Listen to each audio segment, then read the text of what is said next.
Europe 1, 11h, 13h, Pascal Praud et vous. Et vous réagissez de 11h à 13h avec Pascal Praud sur Europe 1 en composant le 01 80 20 39 21, Pascal.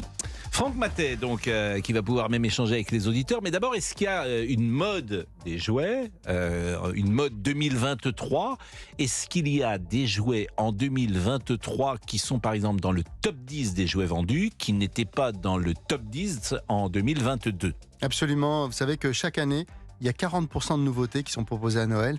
Donc, il y en a pour tous les âges, pour tous les goûts. Et cette année, le jouet de l'année, eh bien, c'est une innovation 2023. C'est le Bitzee. Le Bitzee, c'est un compagnon interactif. Alors, je vous l'ai amené parce que c'est pas facile à visualiser comme ça, mais en fait, c'est une espèce de petite boîte. Et lorsque vous ouvrez le capot supérieur, vous avez en fait un personnage holographique qui apparaît grâce à une petite lamelle qui papillonne.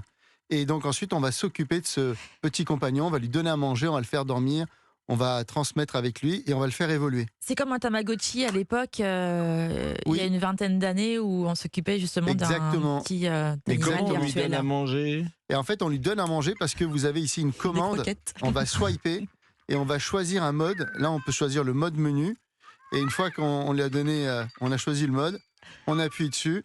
Il a mangé, il est content. Alors ça, je voudrais quand même, parce que je pouvez suis voir pas, sur je suis pas sûr europe1.fr en de vidéo, tout comprendre d'ailleurs. Mais Donc ça, c'est le Bitzee. Ça vaut combien ça ? Ça vaut 38,90 € chez Jouet Club. Mais qui achète ça, un Bitzee ? Ce sont les enfants à partir de 5 ans. Ouais. C'est 250 000 exemplaires qui sont vendus sur cette saison de Noël. Donc c'est un chiffre incroyable. Vous avez compris comment ça marche ? Bah oui, on s'en occupe, on lui donne à manger. Voilà. Et alors, donc, si on ferme, il s'arrête. Donc c'est l'avantage, c'est qu'il ne réclame pas. Il réclame. ne meurt c'est pas. bien ça. Il reste sage et on lui demande d'être sage. Et là, mais sinon, on peut lui faire quelque chose, non ? alors en fait, oui. Ah, mais c'est hologramme, mais ça te. Oui, mais regardez là en bas, vous avez une petite Vous avez une languette là petite pour swiper, vous bandelette, swipez. pour faire du swipe. Voilà. Faut swiper en fait, comme un écran tactile. Swiper, ça veut dire quoi ? On déplace à droite ou à gauche, comme vous voulez. Ah, mais il y en a. Ah, bah oui, quand on déplace, mais alors c'est pas les mêmes. Je comprends rien. Voilà, du tout. donc vous avez le menu. Je comprends. C'est Je comprends rien du tout, en fait. Je comprends. C'est réservé Vous avez aux enfants, 5 ans, Pascal. là. Ouais, je comprends rien. En fait, bon, bah alors, donc ça, c'est le Bitzee. Bon. Voilà, Bitzee, Bon. le jouet de l'année. Donc ça, Bon, c'est. D'accord. Et autrement, quels sont les grands classiques, par exemple, indémodables ? Je disais tout à l'heure, dans les grands jeux de société, est-ce que Monopoly, est-ce que Risk, est-ce que Dr Maboul, est-ce que Puissance 4, tous ces jeux qui existaient jadis existent toujours ? Absolument. Et d'ailleurs, ce sont des jeux de société qu'on va retrouver là aussi dans le top 10 des ventes. Alors pour les enfants, c'est les jeux d'action. Donc Dr Maboul, SOS Titi, Puissance 4, Qui est-ce ? Tous ces jeux-là, qui sont des jeux de notre enfance et de l'enfance de nos grands-parents, continuent à être très demandés parce qu'en fait, ce sont des mécaniques de jeu qui sont très simples. Il y a un peu de stratégie, il y a un peu de défi, il y a de l'émotion et surtout, il y a des petits prix. Ce sont des jeux de société à moins de 20 €. Donc, ça cartonne en ce moment. Monopoly, maintenant, c'est adapté à toutes les villes. Il y a par exemple, il y a un Monopoly Marseille ou un Monopoly. Il y a des déclinaisons Oui. pour certaines agglomérations, Bon, en effet. Et ça vaut combien une boîte de Monopoly ? Alors, le Monopoly standard, il est à 20 €. Ce qui est pas cher. Voilà, mais ensuite, on a des versions plus évoluées. On peut monter jusqu'à 35 €. Et ça se vend vraiment bien, toujours, Le un Monopoly Monopoly standard se vend très bien. C'est vraiment une valeur sûre aujourd'hui. Le Cluedo, ça existe le toujours ? Cluedo, il y a même une version qui a été faite pour les grands, qui nous permet d'évoluer un petit peu avec de la technologie, des applications. Donc, Le docteur Rose qui a tué avec un chandelier dans la C'était véranda. génial, ce jeu. Le colonel Moutarde. ouais, non, ça c'est la On caractéristique. a joué à ça quand on était enfant. Mais en même temps, vous avez aussi de l'innovation dans les jeux de société. Par exemple, on a un éditeur français, Topi Games, qui a sorti là un jeu action-vérité avec une roue. Ça s'appelle En roue libre. Et l'avantage de cet éditeur, c'est qu'il travaille avec des influenceurs très connus. Et là, c'est le jeu de Michou. Donc le Michou, le célèbre YouTuber. Ils ont sorti une vidéo il y a 2 jours. Ils ont déjà dépassé le 1 million de vues. Michou est un célèbre YouTuber. Absolument. Bah écoutez, vous m'apprenez quelque chose, parce que Michou, pour moi, c'était... c'est un autre. C'était un autre qui est décédé il y a deux ans, je pense, et qui était propriétaire d'un célèbre cabaret. À Paris, absolument. Mais j'ai toujours l'impression parfois d'être déconnecté d'une réalité. Mais non, mais par exemple, mais non. non, mais c'est pour ça que je pose la question, par exemple, à Monsieur Olivier Guénec, dit Monsieur Boubouk, vous connaissiez le YouTuber Michou ? Ah bien Oui. sûr, Non, bien sûr. sérieusement. Ah non, vous mais connaissez je regarde régulièrement, oui. Bon, il est très très connu. Oui, je connais bien sûr. De nom, mais je connais. Non, mais pour le coup, Michou est très connu, Pascal. Oui, il est très connu. Et DJ Fab, il connaissait le youtubeur Michou? Absolument. D'accord. Bon, il n'y a que moi qui ne le connais pas.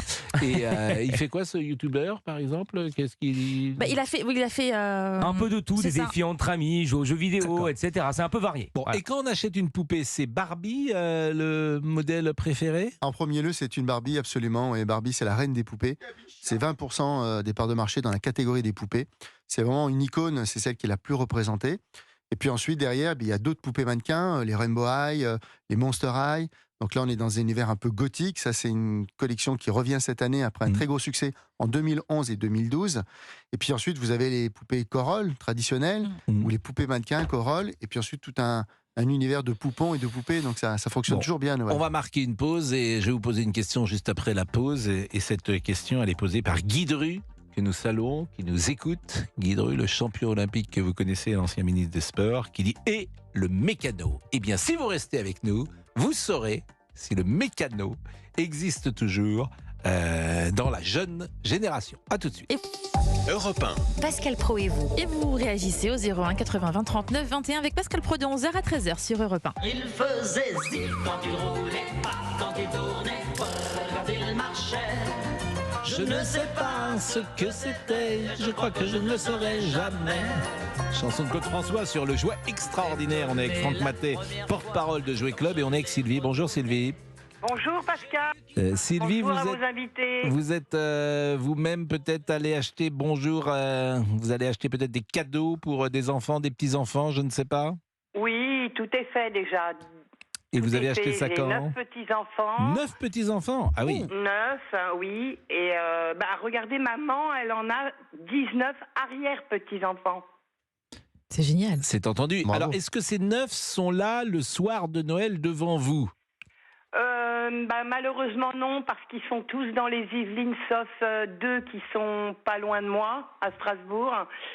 Donc, je vais pas tous les voir, mais par contre, les cadeaux sont déjà arrivés chez les parents. Alors, qu'est-ce que vous avez acheté pour les garçons ou pour les filles? D'abord, est-ce que vous achetez en leur demandant ou est-ce que vous improvisez? Non, alors je demande aux parents, parce qu'ils sont petits. Donc, en général, les enfants font des découpages sur les catalogues.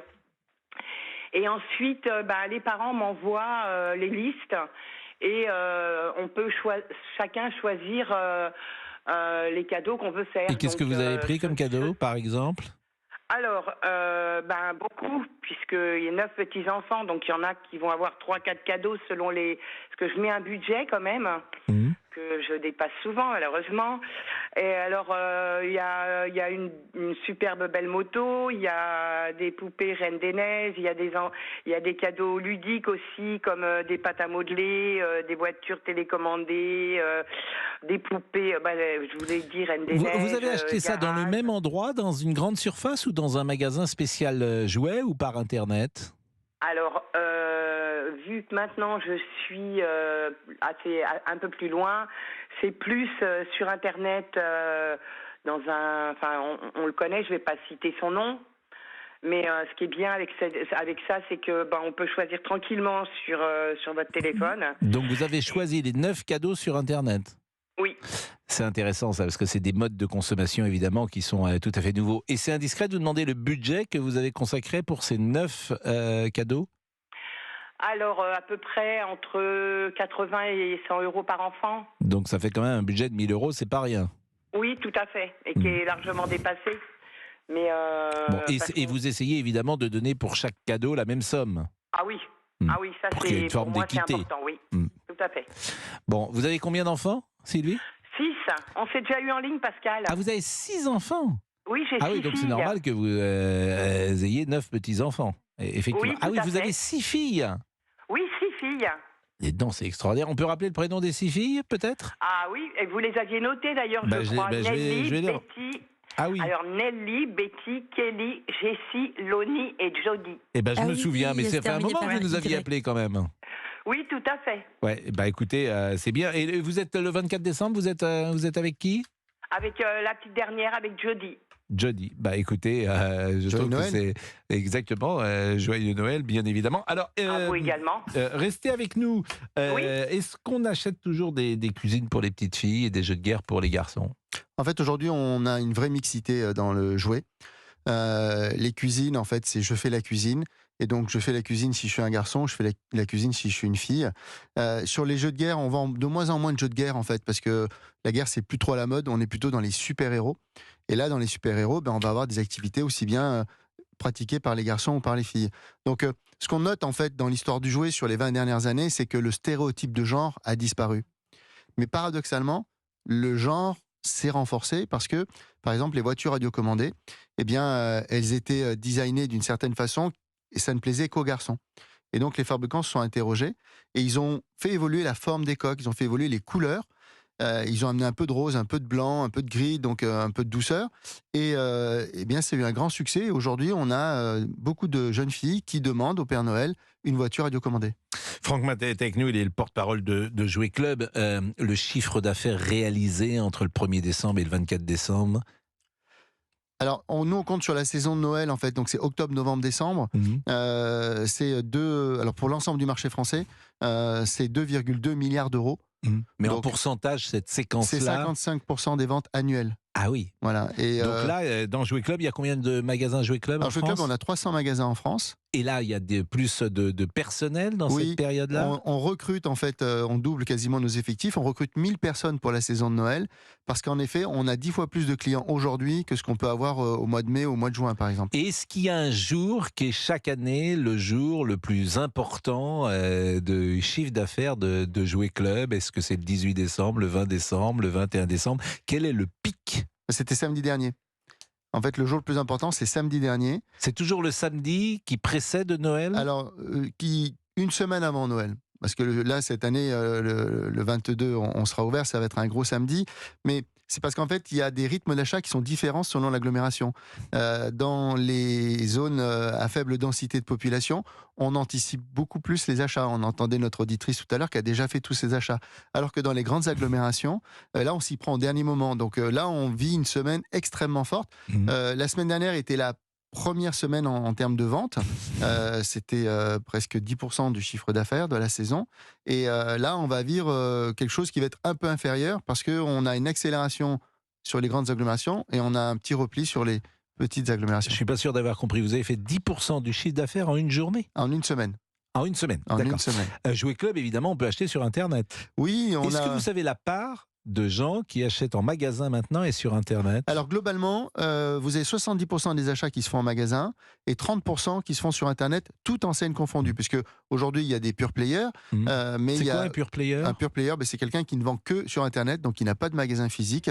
Et puis il y a des enseignes comme la nôtre qui sont à la fois en magasin et sur Internet. Et on a même le drive, c'est-à-dire qu'on peut commander en ligne et venir chercher son jouet en magasin. Mais c'est terrible parce que peut-être que, je ne sais pas, Jouet Club, à qui ça appartient. C'est une coopérative de commerçants indépendants. Bon, tant mieux, mais la tentation peut-être peut être forte un jour de supprimer tous les magasins et de ne vendre plus que par Internet. Alors, en fait, ce qu'on se rend compte, c'est que là, aujourd'hui, on a une certaine stabilisation des ventes en ligne. 70-30. Voilà, parce que ça augmente pas d'une année sur l'autre. Les clients ont besoin d'avoir du conseil.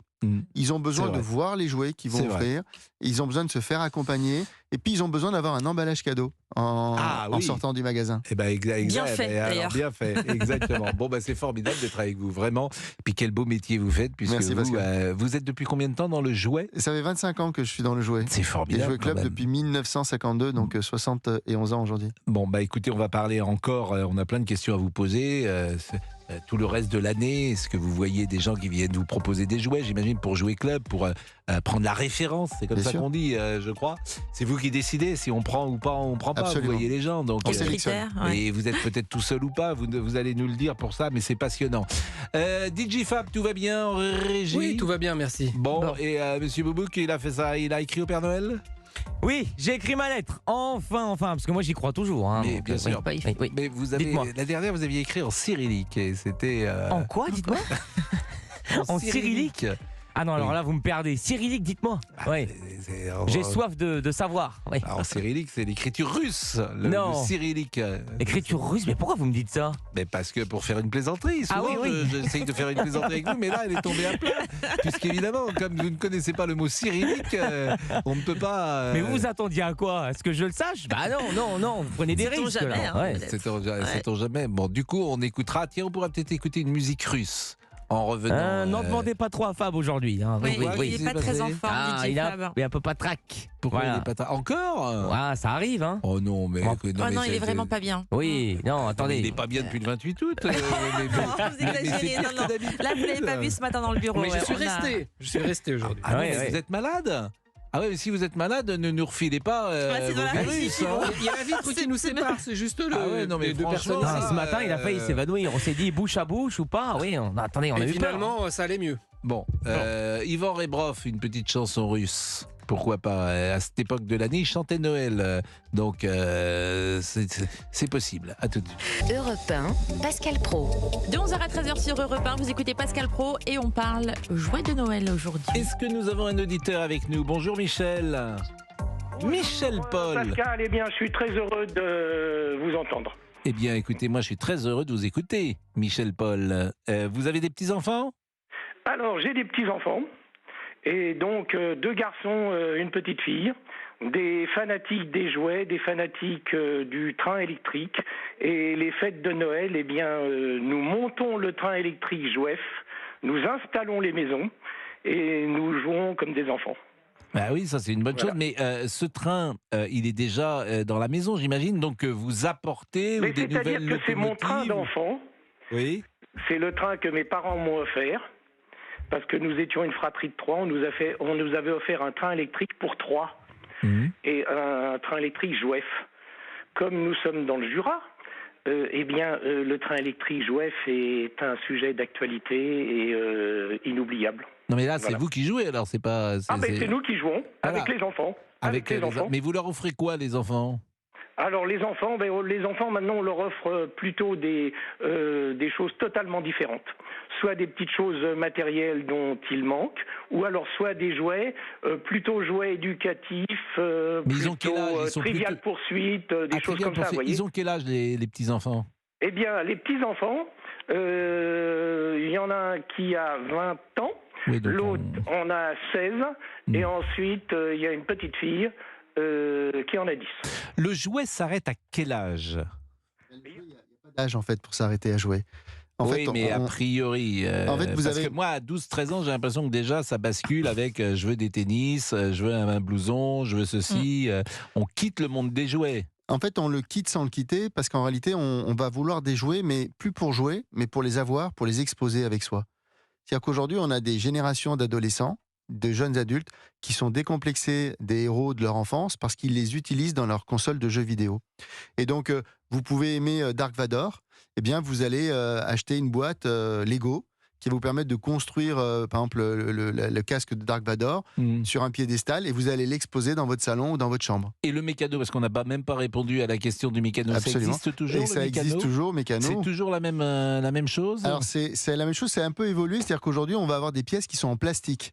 Et, Avant, elles étaient en fer. tout en métal, ouais, tout en métal. Ouais. En métal vissé. Là, aujourd'hui, c'est du métal vissé, mais surtout du plastique vissé, parce que, en fait, les enfants veulent plus de réalisme. Il faut amener de la courbe, il faut amener des coloris différents, des matériaux qui sont plus d'actualité. Et qu'est-ce qui se vend plus, Lego ou mécano? Mais Lego est le numéro 1 mondial du jouet, et c'est le numéro 1 en France. Donc, Numéro 1 mondial du jouet, c'est-à-dire que les petites constructions, c'est ce qui se vend le c'est plus? ce qui se vend le plus dans le monde. C'est le premier fabricant de jouets au monde, Lego. Mais il Absolument. ne fabrique que ce qu'on Il connaît. fabrique des briques. Il fabrique des briques, mais des briques qui proposent des territoires de jeu qui sont tellement grands pour tous les âges. C'est-à-dire que dès la petite enfance jusqu'à l'âge adulte, il y a des collections dédiées avec des héros, des jouets contemporains. Aujourd'hui, par exemple, vous pouvez offrir un bouquet de fleurs Lego si vous voulez être original dans oui, un ça dîner serait où vous original. allez. Mais Lego, c'est la famille Lego ou Oui, c'est danois. Lego, c'est une marque danoise. Et c'est resté dans la famille? Oui, absolument. C'est une aventure extraordinaire parce qu'il y a assez peu de publicité sur Lego, en tout cas sur la manière dont ça a été construit. Ça a combien de temps, Lego? Alors, Lego, ça a aujourd'hui plus de 50 ans. Ouais. Donc, plus de 50 ans, parce que quand j'étais enfant, moi je jouais au Lego. oui, déjà. c'est une marque J'adorais ça. anciennes. Mais Lego, en fait, a su se renouveler. C'est-à-dire qu'ils ont d'abord saisi la tendance des super-héros. Et puis ensuite, quand les adultes ont commencé à demander des jouets, ils ont fait des propositions. Et ils ont des marques qui sont emblématiques pour les jeunes adultes, Star Wars, Marvel, Super Mario. Et puis après, ils sont allés dans les côtés un peu artistiques. Donc ils ont une stratégie en fait de communication et d'implication de leur communauté qui leur permet aujourd'hui d'avoir une position de numéro 1 mondial. Il y a des Lego Stars aussi dans le monde. Oui. La pause, on revient juste après 11h30. Europe 1. Pascal Praud et vous. Michel Paul. Michel Paul, vous avez gardé tous vos jouets d'enfance et vous avez gardé les mécanos de votre enfance. Ben oui. Et comme vous avez 75 ans, c'était des mécanos qui ont peut-être 60 ans ou 65 ans. Exactement. Et ils sont intacts. Et ils sont intacts, on les joue, on joue avec, on les remet dans leur boîte. Et il y a les boîtes d'origine, pareil pour les petites voitures Solido ou Dinky Toy qu'on avait quand on était enfant. Et à votre avis, qu'est-ce que ça dit de vous d'avoir gardé et de jouer encore avec ces jouets de votre enfance? Mais déjà, je suis un passionné de jouets, je suis un passionné d'automobile. Donc, si vous voulez, je partage ça avec des personnes qui aussi ont cette nostalgie, cet état d'esprit de bons souvenirs, de jeux, d'amis, de camarades, voilà. On n'a pas parlé des panoplies, Monsieur Matet, parce que Franck Matet, le porte-parole de Jouet Club, est avec nous. Moi, j'avais par exemple une panoplie de Zorro et de D'Artagnan. De D'Artagnan, j'ai demandé. Et je vais vous raconter quelque chose qui est terrible, c'est que j'avais vu une très belle panoplie de D'Artagnan, superbe. Et alors, je l'avais vue dans un grand magasin de Nantes qui s'appelait Decré à l'époque. Elle était belle, elle était chic, sans doute, etc. Et puis, c'est pas celle qui est venue, parce que celle-là, elle devait être trop chère, sans doute. Et j'en ai une autre. Et alors, j'étais très déçu. Et oui, c'est ça. Je me suis jamais remis, c'est un traumatisme d'enfance. On va vous l'offrir. Oui, c'est ça. On le sent encore, ce traumatisme, Pascal, on le sent bien. Oui. Bon, qu'est-ce qui se vend bien comme panoplie? Alors, dans les panoplies, on a les super-héros aujourd'hui, qui sont vraiment très demandés par les enfants. Donc, la saga Star Wars, la saga Marvel, tout ce qui tourne autour de Batman aussi, ça plaît beaucoup. À côté de ça, on a les héros du quotidien, les policiers. Dans le Jedi, il y a la panoplie du Jedi, par exemple. Il y a la panoplie de Jedi. Alors, celle qui se vend le plus, c'est celle de Dark Vador et des Stormtroopers. Parce que là, on devient un autre personnage. Ah oui, vous vous transformez. Mais ça, par exemple, c'est une seule marque qui fait ça? Il y a des droits là-dessus?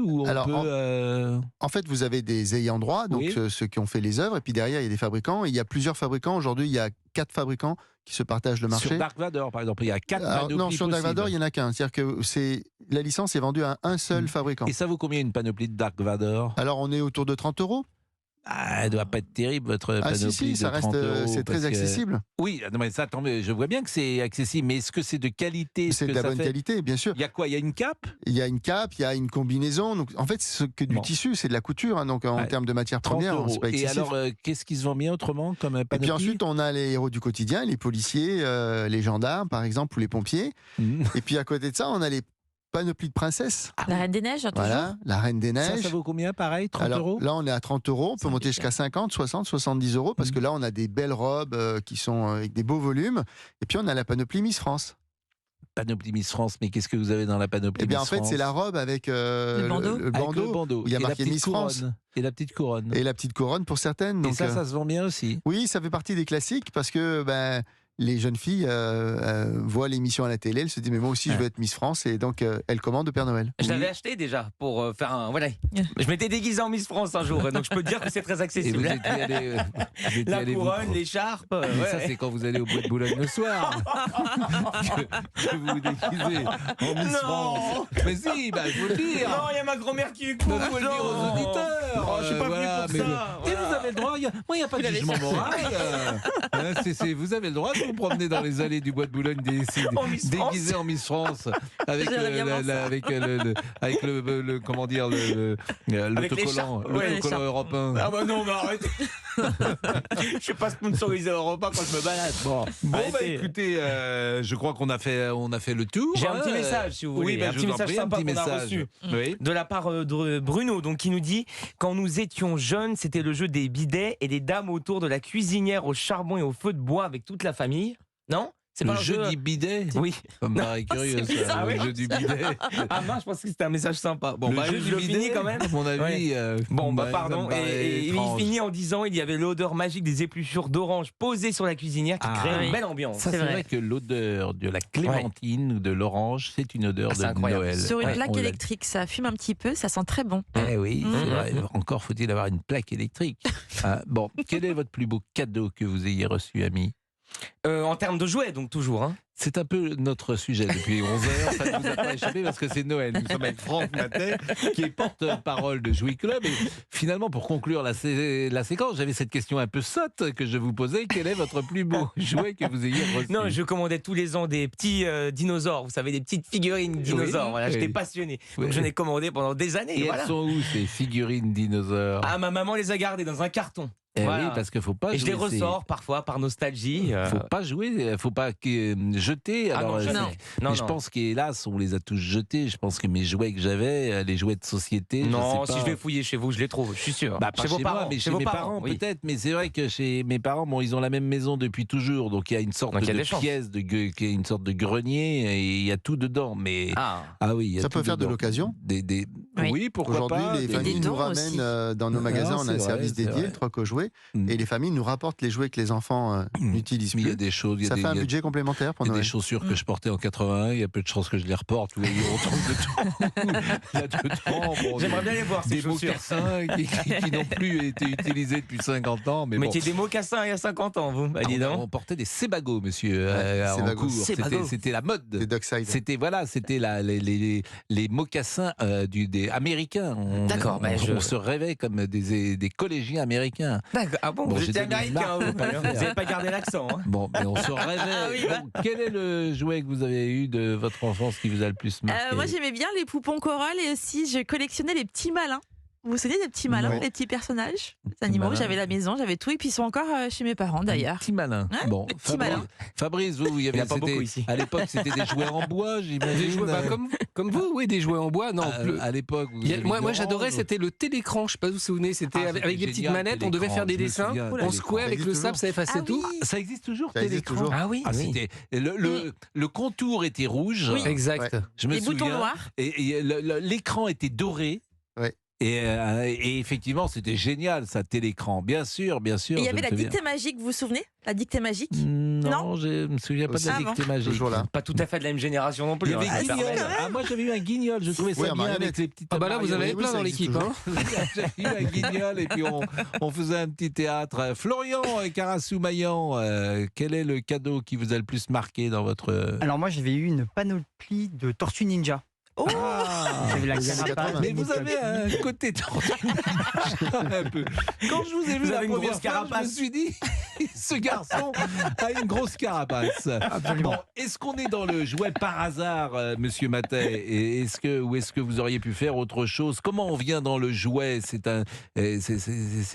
une trajectoire en fait, parce que c'était être dans la publicité, puis rencontrer un entrepreneur qui propose une aventure entrepreneuriale, et donc on rentre dans le jouet de cette façon. Et puis ensuite, c'est du commerce avant tout. Et le commerce, c'est passionnant, c'est la vie, et on poursuit sa carrière à l'intérieur. Et combien de références nouvelles, par exemple, sont entrées dans Jouy Club cette année? Combien de nouveaux cadeaux avez-vous répertoriés? C'est à peu près 10 000 références nouvelles qui sont proposées chaque année. Ah, c'est énorme. Et là, les 10 000, vous donnez votre imprémature? Oui, c'est-à-dire que... Mais on en voit beaucoup plus que ça. Aujourd'hui, on a une équipe de sélectionneurs qui sont des adhérents, donc des propriétaires de magasins, qui parcourent le monde entier pour trouver des nouveautés, des pépites qui vont nous permettre de créer la différence au moment de Noël. Et par exemple, aux États-Unis, les jouets sont différents, la mode est différente peut-être dans le monde entier. Parce que Jouy Club, c'est en France ou c'est dans le monde entier? C'est français, on a quelques magasins en Italie, en Belgique, mais c'est principalement français.